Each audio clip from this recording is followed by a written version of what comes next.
This video walks you through how to set up bank rules in Xero. Begin by signing into your Xero account. Once you are on the main dashboard, look to the top menu and click Accounting.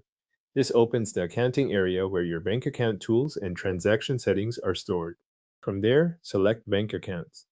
On this page, you will see the bank accounts connected to your Xero organization.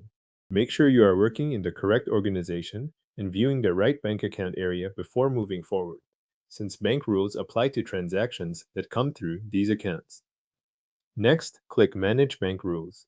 This takes you to the section where existing rules are listed and where new rules can be created.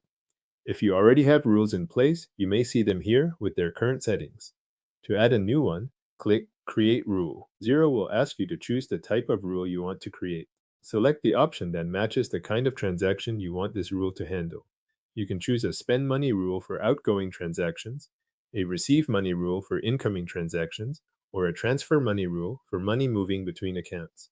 Pick the rule type carefully because it determines how Xero applies the details later. After choosing the rule type, set the conditions that will trigger the rule. You will choose a field, then a condition, and then enter the value that Xero should look for in matching bank transactions. This is the part that tells Xero when to use the rule. Review the condition closely so the value matches the transaction text or detail you expect to see in your bank feed. Once the trigger conditions are in place, select or create the contact that should be assigned to transactions that match this rule. If the contact already exists, choose it from the list. If not, create a new contact directly from this step so future matching transactions are assigned correctly. Now add the line item details for the rule.